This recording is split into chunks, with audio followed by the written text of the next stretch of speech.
அந்த அந்த அற்புதங்களுக்கு அளவே இல்லை. இந்த உலகம் உங்களால் சந்திக்கப்பட வேண்டும். இந்த உலகம் உங்களால் அறிவிக்கப்பட வேண்டும். எனவே உங்களுக்கு ஜெபிக்க விரும்புகிறேன். சிந்திப்பாயா, தீர்மானிப்பாயா, வாழ்ந்தது போதும், சம்பாதித்தது போதும், உங்களுக்கென்று வாழ்ந்தது போதும். ஆனால் கொஞ்ச நாள் இருக்கிறது கிறிஸ்துவுக்காக. நான் சொன்ன மாதிரி த மெஜஸ்டி ஆஃப் த லைஃப், இந்த வாழ்க்கையின் மேன்மை.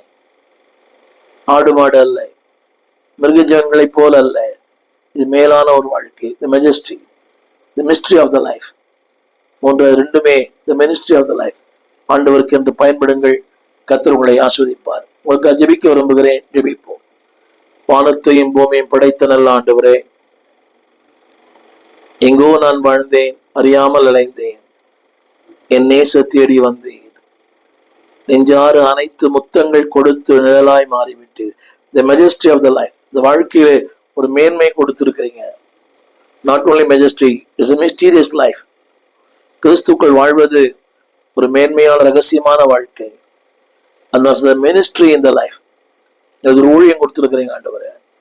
ஆண்களானாலும் பெண்களானாலும், படித்தவரானாலும் படிக்காதவரானாலும், ஊழியம் என்பது மேடையிலே பிரசங்கம் பண்ணுவதல்ல. அன்றைய பல ஊழியங்களை வைத்திருக்கிறீர்கள். இந்த ஊழியங்களை உடைய பிள்ளைகளை நீ பயன்படுத்தும். ஊழியம் செய்ய வேண்டும் என்கிற அந்த ஆசையும் விருப்பத்தையும் தாரும். தேவரே, the unlimited, unsearchable, விளையேறப்பெற்ற ஆசீர்வாதங்களை தருளும். Not only to reach but to preach. ஜனங்களை சந்திக்க, ஜனங்களோடு பேச அடிமைக்கு இன்னும் கிருபைகளை தாரும். கேட்கிற மக்களுக்கு கிருபை தாரும். உம்மாலாகும், உம்மாலாகும். அன்பின் கரங்களிலே தாழ்த்துகிறோம். ஆண்டவர் இயேசுவின் நாமத்தில் நல்ல பிதாவே, ஆமென். அன்பானது பிள்ளையை, கிறிஸ்து உங்களுக்குள்ளே. It's a majesty of life, mystery of the life, the ministry. ஒரு ஊழியத்திற்காக உங்களுக்குள்ளவர் இருக்கிறார். அவரை துக்கப்படுத்த வேண்டாம், மகிமைப்படுத்த முடியும். உங்களை அவர் மகிமைப்படுத்த, நீங்கள் அவரை மகிமைப்படுத்த இப்படிப்பட்ட வாழ்க்கை வாழ அர்ப்பணிப்போம். God bless you.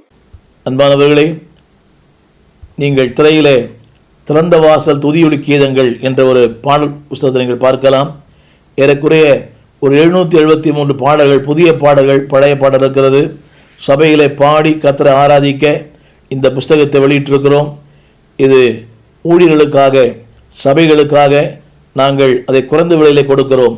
இந்த பாடல் உங்களுக்கு தேவையானால் நீங்கள் எங்களோடு கூட தொடர்பு கொள்ள முடியும். இந்த கீழ்காணும் இந்த தொலைபேசியில் எங்கள் தொடர்பு கொள்ளலாம். கூகுள் பே, அதில் எங்கள் பணம் அனுப்பலாம். ஊழியர்களுக்கு அதில் சலுகைகள் உண்டு.